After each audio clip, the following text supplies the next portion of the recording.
Well, good afternoon, everybody. My name is Norm Bailey David. Welcome to Talent Map's Free Best Practice webinar. Today, we're going to be talking about engaging your employees through Jumpstart engagement workshops.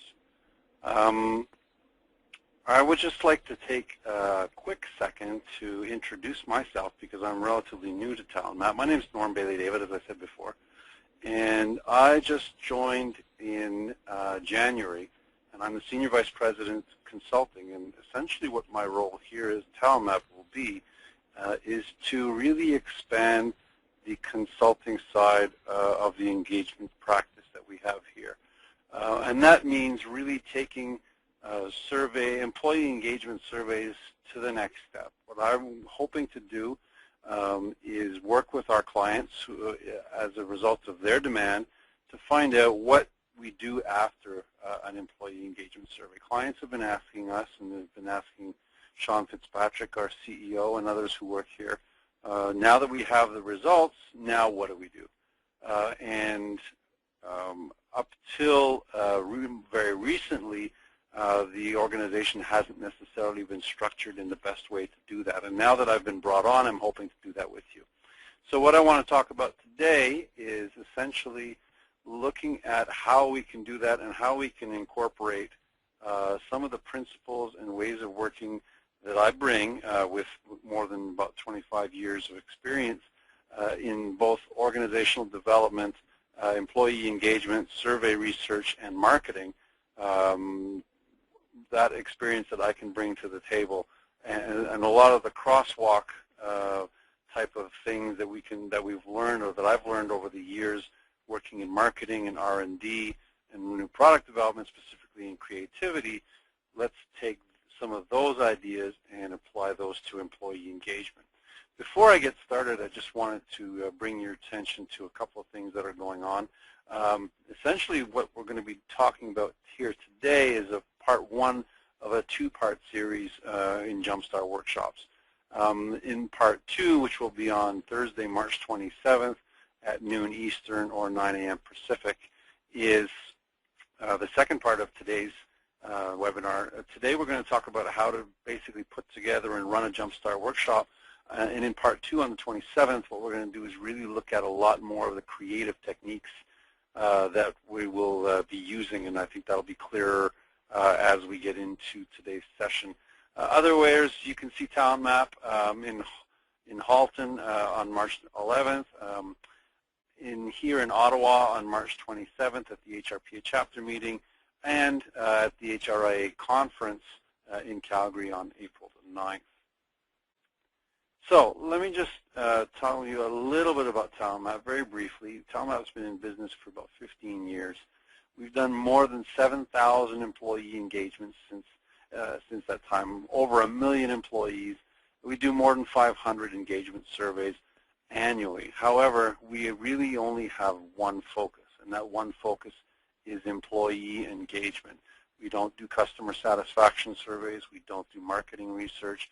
We focus on engagement, and by doing so, we've come to learn what drives employees, what motivates employees, obviously what engages employees in a very, very deep manner. Here's just a snapshot of some of the clients that we've worked with over the years, some very recognizable names I'm sure that you'll see, both private and public sector. And what this has done for Talent Map and what it does for our clients is essentially we've amassed a huge database of employee engagement results, which then we can use as benchmarks for our individual client surveys or engagement surveys. So essentially that's where that is. Let's get into today's topic in much more detail right now. Why Jumpstart engagement workshops? And that's really why do we do action planning specifically in Jumpstart engagement workshops are really what I would call action planning on steroids. But why do it in the first place? Well, what we find is the literature is very clear that when we do a presentation, and you'll probably often see that in your own organizations, if you do a presentation to your senior management or you do a presentation of survey results to your employees, you might have a very engaged group pardon the pun, engaged group in front of you while you're doing that presentation or while you're having your supplier do it. But in actual fact, what's going on is adults essentially only retain about 30% of the information that they receive through speech and through visual. So if somebody's giving a presentation, as I'm doing here today, I understand that only 30% of what I say today you will be retaining for the future. That's just the way it is. However, we also know that when we incorporate experiential learning techniques, then that number we can drive from 30% to 90%.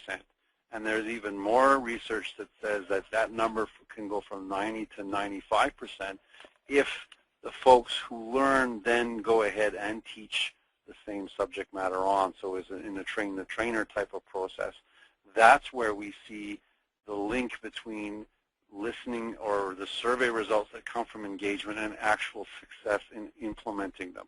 What the secret is getting the folks, management around the table, employees, to absorb, to immerse the results through an experiential learning process. And Jumpstart engagement workshops incorporate those experiential learning techniques, so then which essentially is almost a guarantee that they're going to be acted on. And in my experience, that's exactly what happens. So, of course, you're wondering by now, what is a Jumpstart engagement workshop? Well, a Jumpstart engagement workshop really starts from the research process. It's not research anymore. It's really starting the strategic exploration, and it begins with the question, now what? You've got the survey results in front of you. You've got the focus group results in front of you. Now what do we do? Well, a Jumpstart workshop is essentially, it's custom designed.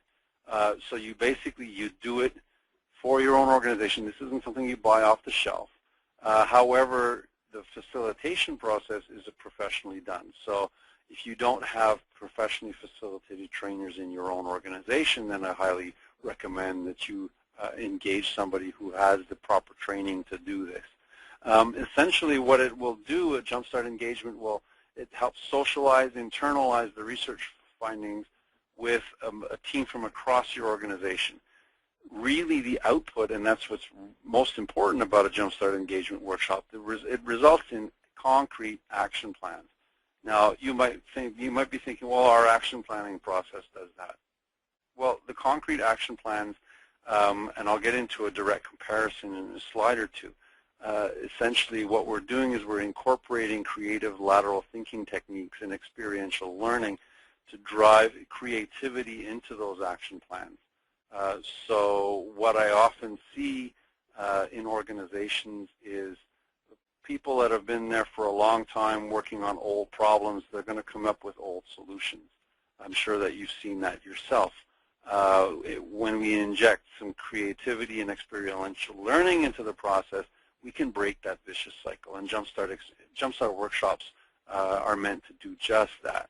And finally, I think the final point in this is by doing one of these well and properly, my experience is just by having done the process, the employees who participate leave the session after a day being more engaged just by participating in the workshop itself. Of course, that alone is not going to change or drive engagement in the long term. The action items that have been produced as part of that workshop have to be implemented. But nonetheless, people come supercharged out of these organizations, essentially because they have a lot of fun doing it. So as I said before, I was going to compare, everybody does traditional type of action planning. What's the difference between what we do normally and a Jumpstart engagement workshop? Well, there's 6 principles here. I'll go through a couple of them in more detail. Essentially, those are participant equality, diffusing the onus on the individual, developing and augmenting new team relationships, a concept called disequilibrium. They're fun, they're unique, and you're going to achieve faster results and buy-in through one of these than you would through your normal action planning process. So let me talk about a few of these in more detail. Participant equality is key here, and what that means essentially is making sure that all the participants in the room feel that their voices will be heard and their ideas have equal merit. Of course, in organizations, there is, even right down to the smallest organization, there's an internal hierarchy that places different levels of importance for different people. In order for one of these workshops to work, we need to diffuse that, and we need to, at least temporarily, ensure that everybody is working from equal ground. And we have a number of techniques we use to do that. The first is to make sure that the composition of the group is right, and I'll get to that in a slide or two. But more importantly, there's a number of tips or techniques that we can implement that really diffuse the hierarchy within the room itself. I'll talk about one of these in my part 2 session because it takes a little bit more time than we have on today. But essentially, it's really important to understand that principle that the participants have to be equal, feel that they are equal. They don't always have to be at the same level in the hierarchy. That gets unpractical. But they have to feel that their voices will be heard equally.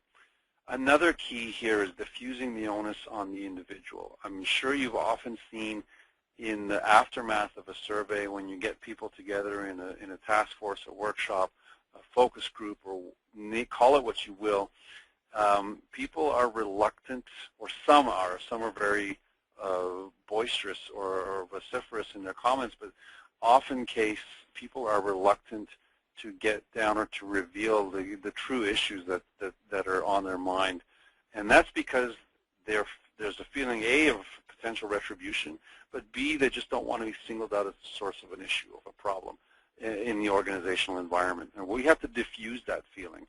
And we do that by implementing a number of projective techniques, what we call projective techniques, that are actually borrowed from the marketing and social research world.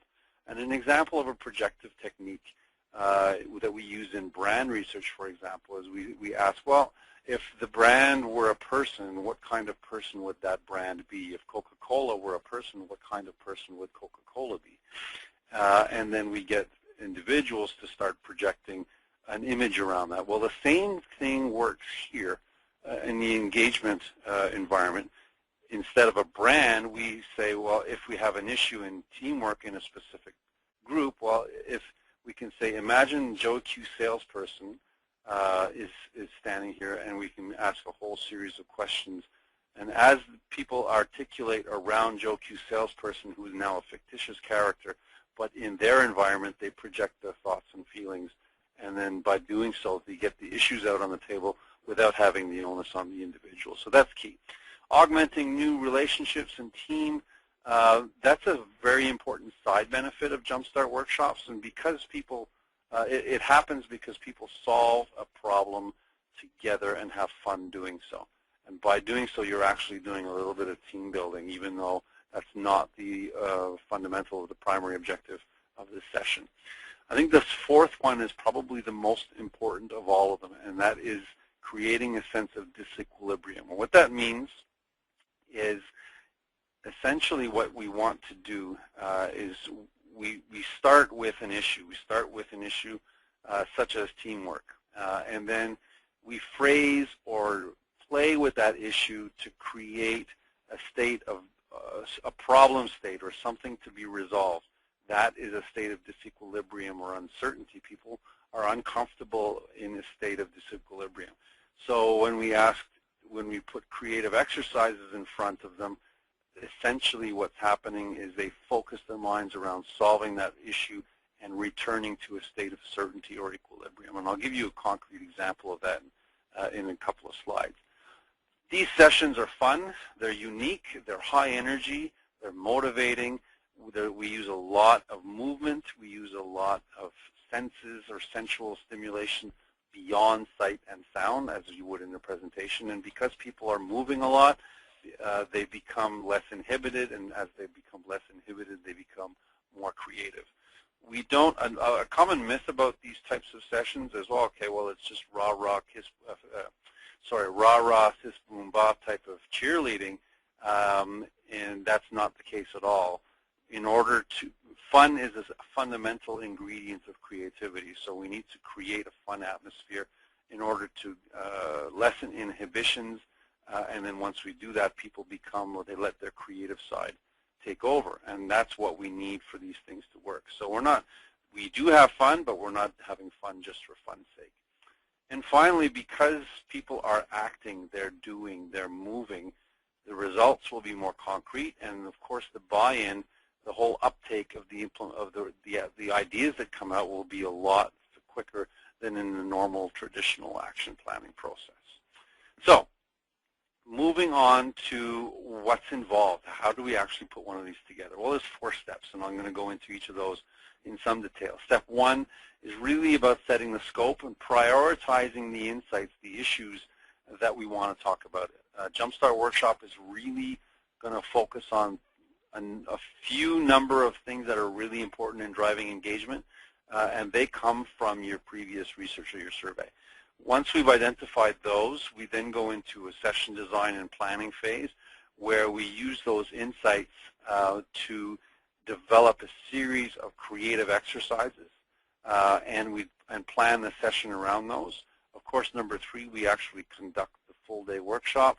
And then number 4 is the reporting phase, which essentially documents the output of the workshop, and most importantly, the ideas and the action plans which flow from it. So, step 1, quickly.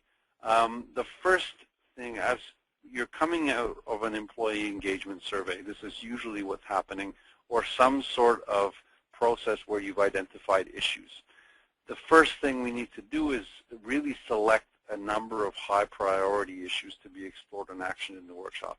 We cannot, or you cannot as an organization, try to solve all the problems in one fell swoop. And I see so many HR managers, so many senior leaders try to look at all of the issues and try to develop an action plan that's going to solve all of the key issues. And that's really, it's a recipe for failure because it just doesn't happen. You actually have day jobs. You can't focus all of your time improving engagement. You actually have a business to run, an organization to run. So we need to select a number of key high priority issues. And then we reframe those as engagement insights, and I'll talk about what that means specifically on the next slide. And what we're aiming to get as a result of a Jumpstart engagement workshop is around 35 to 50, yes, that many, 35 to 50. I've seen workshops where we've generated over 100 action ideas and concrete plans to improve engagement. Of those, of course, not all of them are going to be feasible, not all of them are going to be workable, not all of them are going to be good ideas, but nonetheless, we want to focus, we develop concrete action plans around 8 to 12 engagement insights, and that really becomes the output of a Jumpstart engagement workshop. So I said, okay, well, we need to start with an engagement insight. What is that? Well, essentially what it is an issue framed as with a friction or a barrier or a disconnect. This is where we're creating the disequilibrium that I spoke about in an earlier slide. It doesn't have to be earth-shatteringly new. It often isn't. Usually we have some very thorny issues that have been tackling organizations for a long, long time that come back again and again and again. The value of an engagement insight phrased properly is when we can develop a creative idea from it. And what every insight needs to have is 3 ingredients, and you see those on the slide in front of you. The first is teamwork, an employee truth. So the truth comes from the research. So in the research, we might have identified teamwork or a lack of teamwork as a key driver, which is causing some low engagement. So that's the truth. But we also understand some context of that, and so we need to look at the employees' needs or their wants. And fundamentally, we know that employees want to collaborate. They want to achieve success with others. So when we look at why that's not happening, well, there's always a friction or a barrier.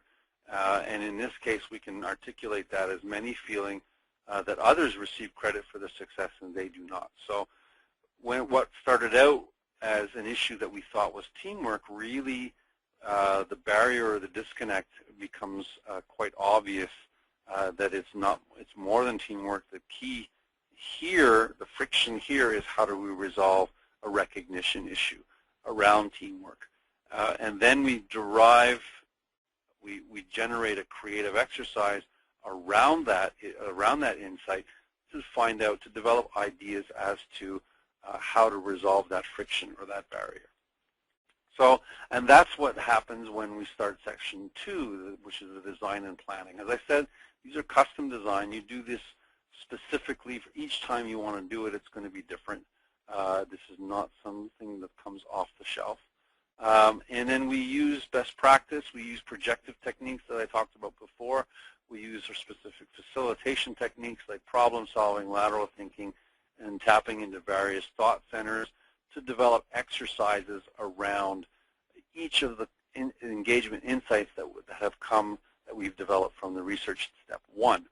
And then if we're doing an engagement workshop or Jumpstart engagement workshop, what we will do is we will develop a comprehensive session plan that's much more than an agenda. It actually details all of the intricacies of the different creative exercises that we're going to use and the outputs thereof. So a word here about who should be involved in the Jumpstart engagement workshop. It's a cross-functional team of 20 to 25 is what we usually say. 20 to 25 is a good number because it allows for the use of breakout groups that shouldn't be more than 4 or 5 people each, and we can have 4 or 5 of those to make this effective. We can do you can do bigger groups. It gets a little bit more tricky to facilitate and to manage, but any good facilitator should be able to manage that. Fewer than 15, and you don't have any more of the critical mass that you need to get enough breakout groups going. Although we have done some workshops around a couple of issues with smaller groups than that. Diagonal is a key concept here. And what I mean by diagonal is if you look at your organization chart, what we want to do is we want to have individuals from different levels, so vertical levels or in the organization, so senior management, middle management, frontline staff. But we also don't want to have necessarily immediate supervisors working directly with their reports unless, and this is an exceptional case, unless those relationships are strong enough that people can speak freely and extremely freely in that environment, and that's quite rare actually. And we want, of course, representation from across the organization, which is the horizontal aspect of the organization. Very key is to have participation at the decision-making level. So, whatever ideas come out of here, they have to be endorsed by the decision-making level that we're talking about here, whether that's senior HR management, senior operations, or line management, or C-suite. So essentially, all other people that have to be involved as well is HR, and HR now should play the role not as leader, but they should be facilitator, not facilitator of the session, but the process. So it's HR usually that's going to keep the momentum going on this, and act as a secretariat for the output and the action plans and the emerging ideas. If we're doing the session, then on our side, then we'll have a facilitator obviously lead with a senior consultant, and sometimes we'll bring in our project manager to be really close to the data if that's necessary, but it is not in every case. So as I said before, the exercises that we create leverage lateral thinking, and what we're doing here is we're incorporating more than the verbal and visual senses that are used in the presentation, and auditory to a lesser extent. And the biggest ones here are kinesthetic and tactile. So the exercises that we're going to use essentially get people to move around, kinesthetic, and they get people to they touch, feel, manipulate with their hands and their tactile senses. By introducing primarily those two additional senses, we are engaging the creative brain. You'll also see script there on the far right-hand corner. We'll get people to draw. And yes, you can probably listen to the groans of people when you tell them they have to draw something, and then they complain that, oh, I can't draw, but you'd be surprised how quickly and how creative some of the exercises are when you get people to draw instead of just speak what's on their mind. So essentially, we need to look at those thought centers and use as many of those as we can in different exercises, and that stimulates creativity. So then once we've got the session plan in place, we move to step 3, which is actually conducting the Jumpstart engagement workshop. How to explain the process? Well, it really is a hands-on experience. It's a high-energy experience.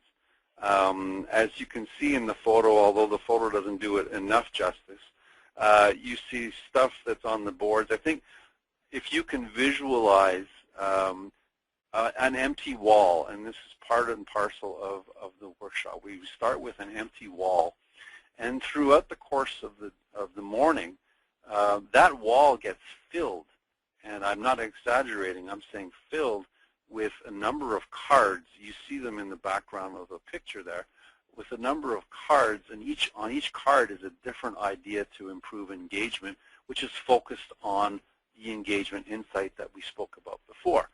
So over the course of the morning, that wall is going to fill up with as many as 35, 50, and we've even seen 75 and 100 different ideas that come out through one of these things. And because people are moving around, they have to get up, they have to pin these to the board, they have to write down their ideas on the card. They're actually doing creative exercises such as collaging, such as drawing, such as building, all using the different senses that we've been talking about throughout. That is we call those exercises, I'll just use a technical term here, divergent exercise. And divergent exercises is what it stimulates, the part of the session that stimulates the creativity.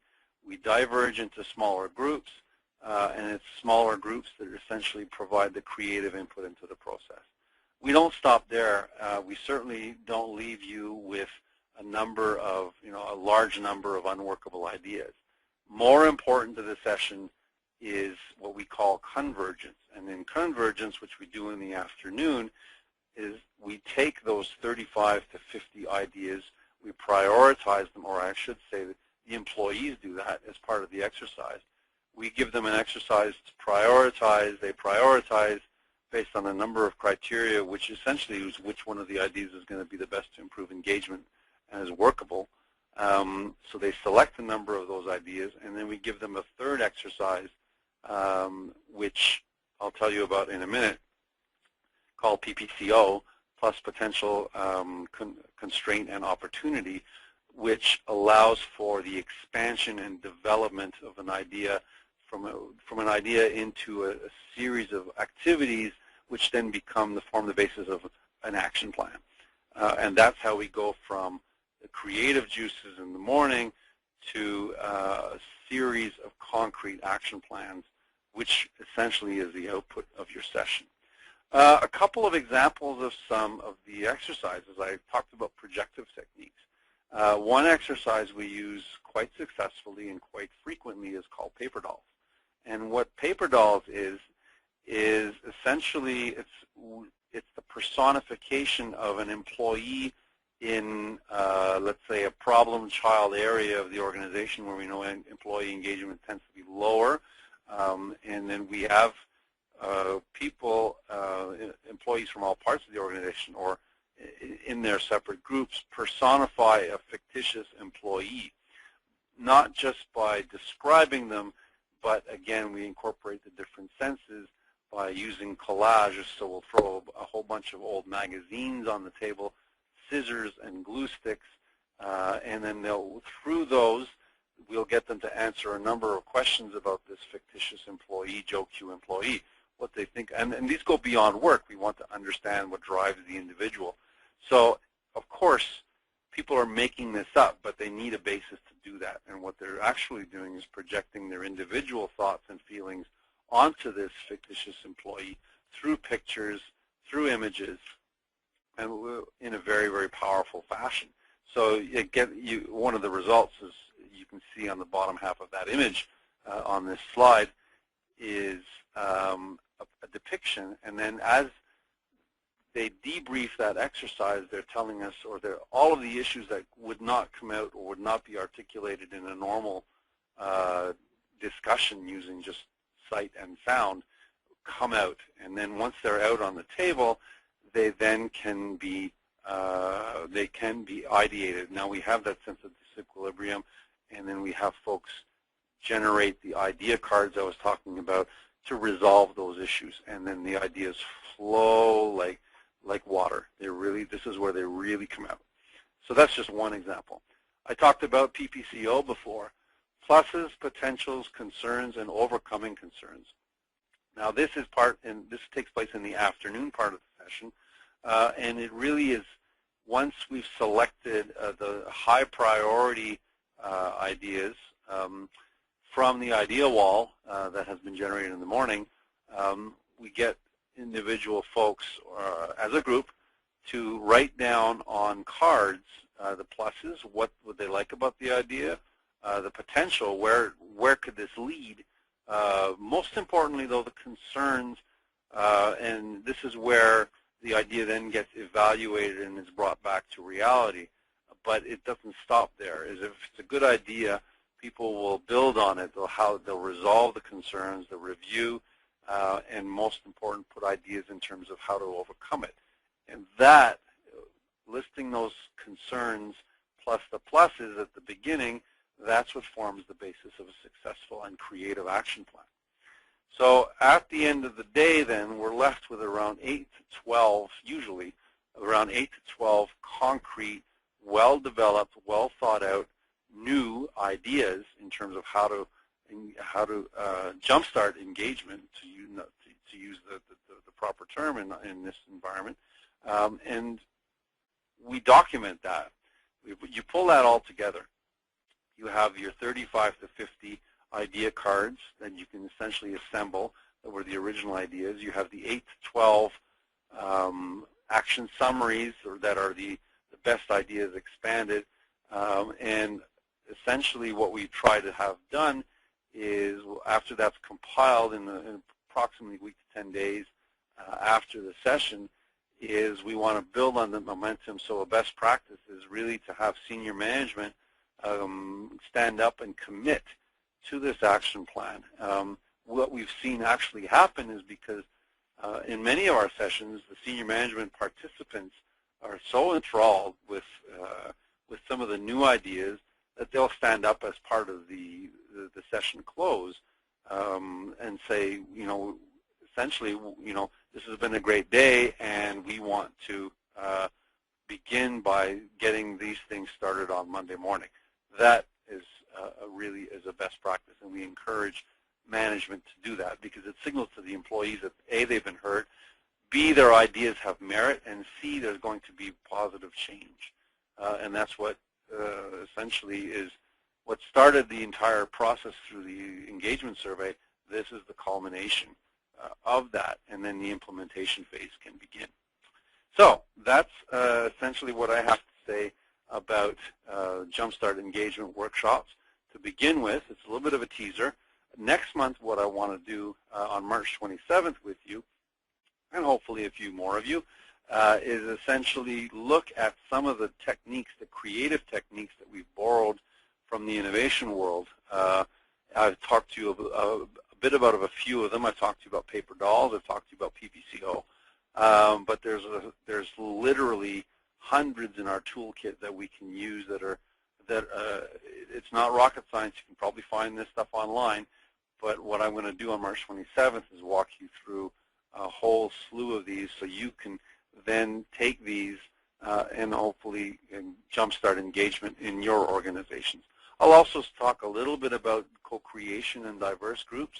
Co-creation is a concept that's used quite frequently in new product development on the marketing side, and what that entails is bringing people from the outside who have a different perspective into the creative process.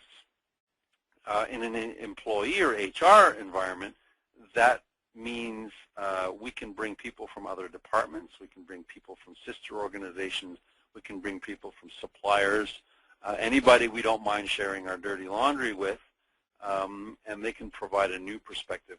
And all we do is we put them in the same room with the same exercises that we do in the Jumpstart engagement workshop, and it provides new thinking, new perspective that wasn't there before, and boosts the creativity even further. So that's what I hope to talk about next month. So on that note, I'm looking at my chat screen here just to see if, oh yeah, we have a number of questions.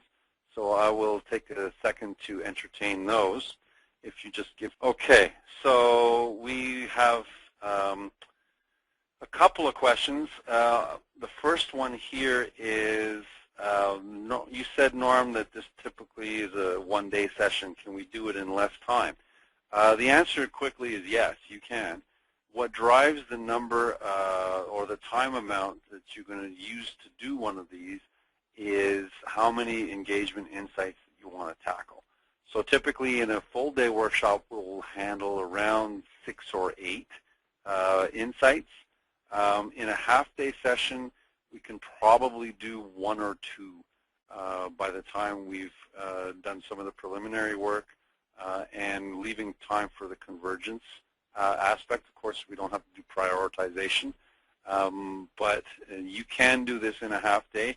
The scope obviously will be quite a bit less. And we can also extend this over 2 days and extend the divergence, the number of divergent exercises over a full day, leaving time in the second day. So it can do anywhere between a half day and 2 days. Longer than that, and essentially people have lost the creative juices, can't keep flowing for that much longer. Second question, how many people would typically attend one of these? As I said in my slide, it was about, the ideal number is, the sweet spot is around 25. But we can, I've done as many as 40 or 50 in a session, and I've done as few as a dozen. So it really depends. And I said it was a custom designed workshop. It should be custom designed. You should design this for your own organization, and you have to tweak a little bit. But essentially, 20 to 25 is usually the sweet spot on this. And I guess the final question here is, it says, my organization is bilingual. How do you do this in 2 different languages at the same time? Oh, I'm glad you asked that question, because I've done this actually in 2 different languages. I speak French, and in a bilingual environment, the languages fly back and forth. And the protocol usually is people respond to the question in the language that it's asked. And most people tend to understand both languages enough that we can keep this going freely and fluently. I have interpreted on the fly, so that's another possibility. So on that note, I think we've run out of time, so I'm going to draw our session to a close. I want to thank everybody for your attention on this afternoon, and hope to see you again, at least virtually, for part 2 of our session on March the 27th. So thank you very much. Have a wonderful afternoon. To contact us, or to learn more, just Google Talent Map, or simply click on the link below.